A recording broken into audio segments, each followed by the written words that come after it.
छोटू चल बेटा जरा जल्दी कर, वो 5 नंबर वाले टेबल पर कस्टमर बहुत देर से खाने का इंतजार कर रहा है और बाहर भी लाइन बढ़ती जा रही है। इतना लेट करेंगे तो सब बगल वाले होटल में चले जाएंगे। बस मालिक 5 नंबर वाले का ऑर्डर तैयार है और यहाँ कुछ टेबल भी बस खाली होने वाली हैं, तो बाहर वाले कस्टमर्स अब अंदर आ सकते हैं।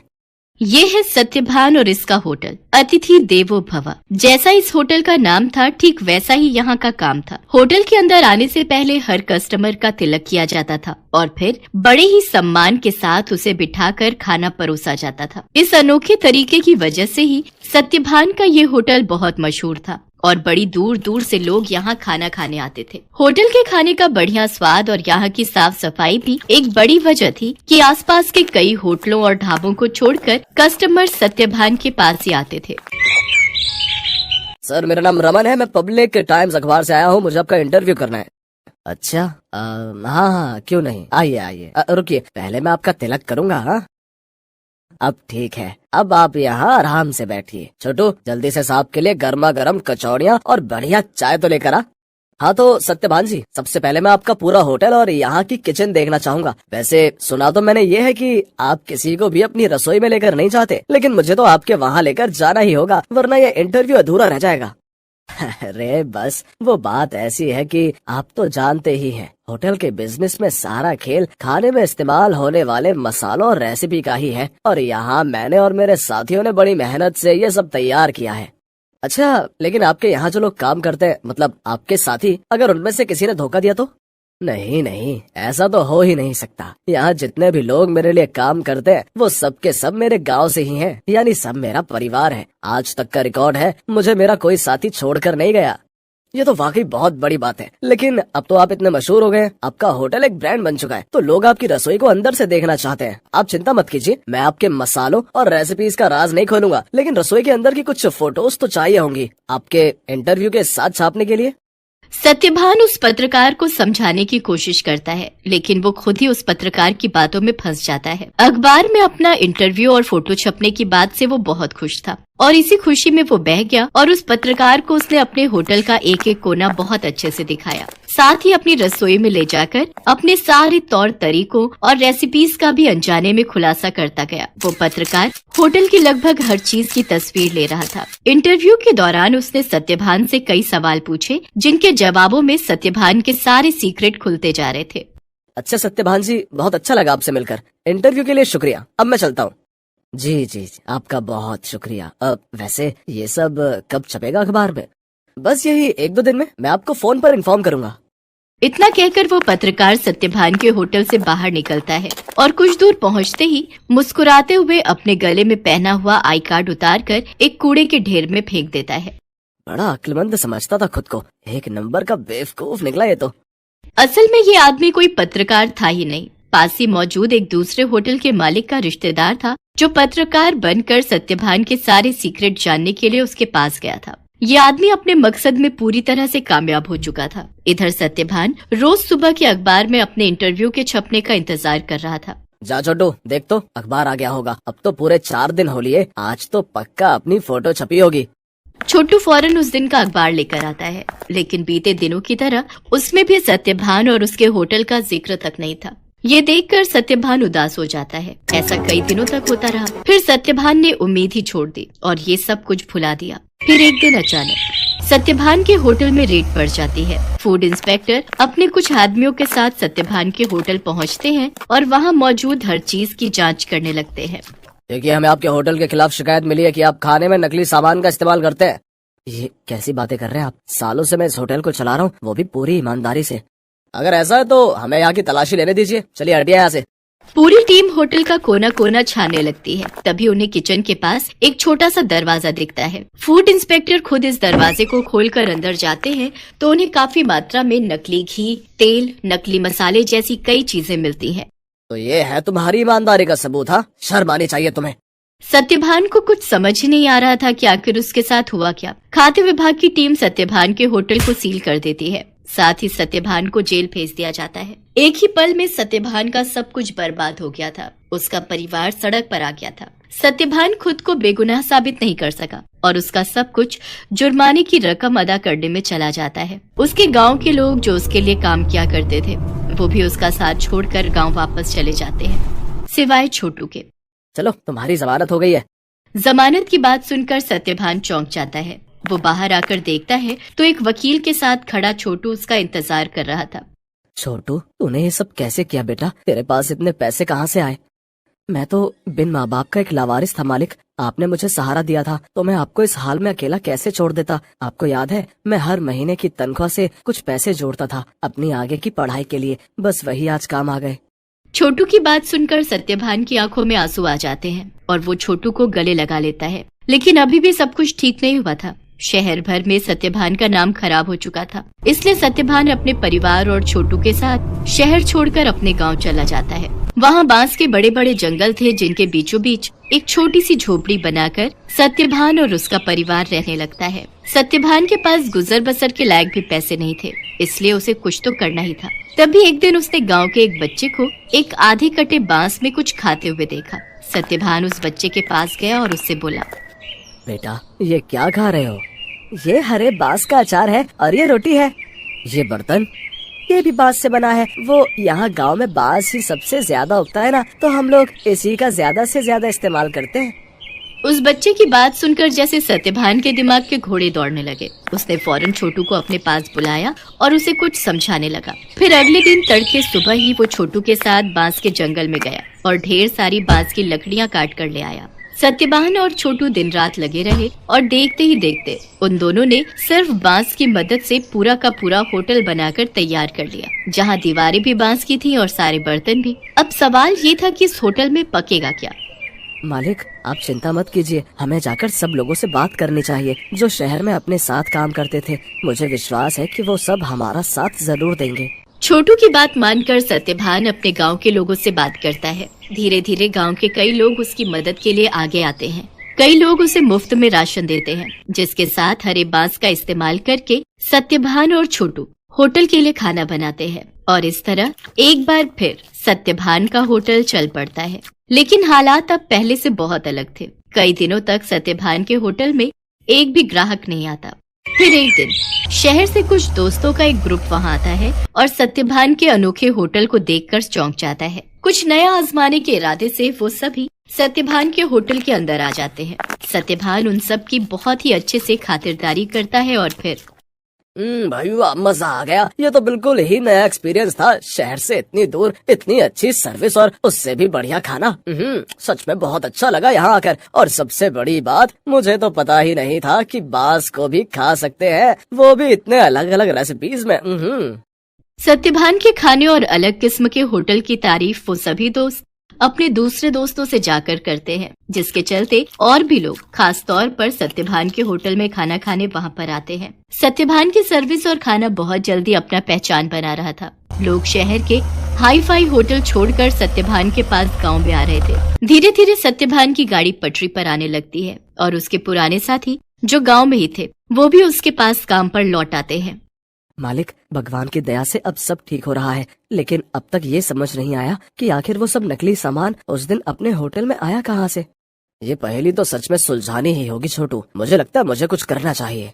सत्यभान के पास अब इतने पैसे जमा हो चुके थे कि वो अपने खिलाफ रची गई साजिश की जांच करवा सकता था। वो अपने केस को रीओपन करवाता है और एक प्राइवेट डिटेक्टिव की मदद से सारा सच बाहर निकलवाता है। असल में रमन जो सत्यभान के पास पत्रकार बनकर आया था, ये सब उसके और उसके रिश्तेदार की सांठगांठ थी, जो सत्यभान के पुराने होटल के पास ही अपना होटल चलाता था। साथ ही सत्यभान की तरक्की से जलता भी था। रमन के द्वारा जुटाई गई जानकारी की मदद से ही वो सारा नकली सामान रातों रात चुपके से सत्यभान के होटल के अंदर पहुंचाया गया था। प्राइवेट डिटेक्टिव ने सारे जरूरी सबूत जुटा लिए थे, जिनकी मदद से दूध का दूध और पानी का पानी हो गया। दोषियों को सजा मिली और सत्यभान को उसकी खोई हुई इज्जत। शहर में मौजूद सत्यभान की सारी संपत्ति उसे वापस मिल जाती है, जहां सत्यभान फिर से अपना होटल शुरू करता है, लेकिन बिल्कुल नई थीम, नए तौर तरीकों और नई रेसिपीज के साथ। राधापुर गांव में शांता और सुमन नाम की सौतेली माँ और बेटी रहा करती थी। शांता सुमन का बिल्कुल ध्यान नहीं रखा करती थी और उसे बेवजह मारा पीटा करती थी। वो अपने पति किशोर के सामने प्यार जताने का नाटक किया करती थी। ले बेटी, कुछ खा ले, दिन पर दिन कमजोर होती जा रही है। शांता, तुम सुमन का कितना ध्यान रखती हो? सुमन अपने पापा को ये सच्चाई नहीं बताती थी और चुपचाप सारे दर्द सहती थी। ऐसे ही कुछ महीने बीते। शांता पेट सी थी। ये बात बहुत खुश होकर वो अपने पति किशोर को बताती है। सुनिए जी, मैं माँ बनने वाली हूँ। सच में? मैं बहुत खुश हूं। तुमने मुझे बहुत बड़ी खुशी दी है। सुमन को पता चलेगा तो वो कितनी खुश होगी। किशोर भी सोचकर खुश होता है। शांता मन ही मन सोचती है, ये अच्छा मौका है इस लड़की को घर से निकालने का। इसने मेरी नाक में दम कर रखा है। अब तो इसको निकलना ही पड़ेगा घर से, नहीं तो ये मेरे बच्चे का हिस्सा भी खा लेगी। तभी एक सुबह शांता चिल्लाती हुई भाग रही थी। बचाओ बचाओ, ये मुझे मार डालेगी। क्या हुआ? तुम चिल्लाती हुई भाग किस ले रही हो? सुमन के हाथों में छुरी है, वो मुझे मारना चाहती है और मेरी ओर ही आ रही है। किशोर सुमन के हाथों में छुरी देखकर कहता है, अरे अरे, तुम क्या कर रही हो? छुरी से अपनी माँ को मारोगी क्या? जिसने तुम्हें माँ जैसा प्यार दिया, आज तुम उसकी जान लेने पर तुली हुई हो। भला ऐसा कोई करता है क्या? पापा, ये सच नहीं है, झूठ है। मैं ऐसा क्यों करूंगी?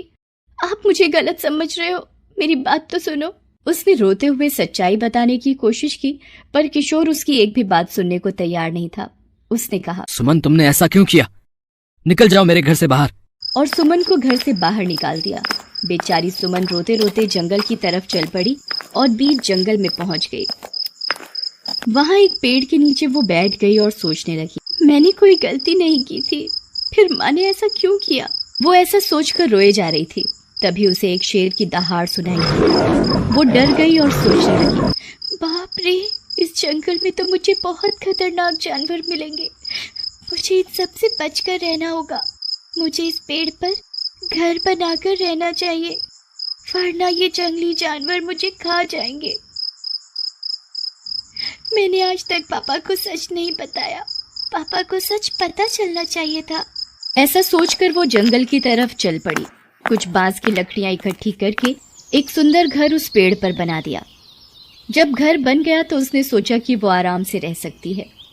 जंगल में सेब फल लाकर खा लेती और पास की नदी में नहा लेती थी। एक बार रोते हुए सुमन ने सोचा, माँ देखो ना, पापा ने सच्चाई जानने की कोशिश ही नहीं की। भला मैं झूठ क्यों बोलती? सौतेली माँ की बातों में आकर मुझे घर से निकाल दिया। आप ही बताओ माँ, ये कितना सही है? अगर आप होती तो मुझे ये दिन ना देखना पड़ता। सुमन रोने लगी, पर उसे पापा की याद आ रही थी। वो पापा के पास जाना चाहती थी, पर डर के मारे जा नहीं सकती थी। एक दिन फल चुग रही थी, तभी वहां एक औरत आई और जोर जोर से रोते हुए कह रही थी, क्यों भगवान मुझे जिंदा रखा? किसी जानवर के हाथों मुझे मरवा देते तो अच्छा था। और वो रोना शुरू कर देती है। ये सुनकर सुमन उसके पास जाती है। दादी माँ, आप कौन हो और क्यों रोए जा रही हो? बेटा, मैंने अपने बेटे की शादी करवाई थी। बहू अच्छी नहीं है, मुझे बहुत सताती है। मेरी वजह से उन दोनों में झगड़े होते हैं। मेरी दिक्कत के कारण मुझे घर से निकाल दिया। अब कहाँ जाऊंगी मैं? वो रो रो कर अपनी पीड़ा बता रही थी। यहाँ जंगली जानवरों का एक वक्त का भोजन बन सकूं, ऐसा सोचकर मैं यहाँ आई हूँ। और वो रोने लगी। सुमन उसकी बातें सुनकर बहुत दुखी हुई और उसे अपने घर ले आई। सुमन का बांस का घर देखकर बूढ़ी औरत आश्चर्यचकित हो गई और बोली, बेटा, तुम यहाँ अकेली रहती हो? तुम्हारे माता पिता कहाँ हैं? तुम्हारे साथ कोई नहीं रहता? मेरी माँ का देहांत हो गया है। मेरे पिता ने दूसरी शादी कर ली, पर सौतेली माँ मुझे पसंद नहीं करती। उन्होंने मुझे सब्जी काटने के लिए छुरी पकड़ाई। छुरी देकर सब्जियां नहीं दी और मुझ पर आरोप लगा दिया कि मैं उन्हें मारना चाहती हूँ और पिताजी से शिकायत कर दी। पिताजी ने गुस्से में आकर मुझे डांट कर घर से निकाल दिया। इसमें मेरी कोई गलती नहीं थी। ये कहकर सुमन रोने लगी तो बूढ़ी दादी ने उसे चुप कराया और कहा, देखो बेटा, पिछले जन्म का नाता होगा जो हम यूं मिले। अब हम साथ रहेंगे। तब से वो दोनों वहीं रहने लगी। कुछ महीने बाद उन्होंने जंगल में फल तोड़कर बेचना शुरू कर दिया, जिससे वो पैसे कमाने लगी। सुमन जब एक बार फल बेच रही थी तो उसकी सौतेली माँ वहां आ गई। उसने सुमन से कहा, बेटी सुमन, मुझे माफ कर दो। तुझे घर से बाहर करने के बदले मुझे भगवान ने अच्छी सजा दी। क्या हुआ माँ?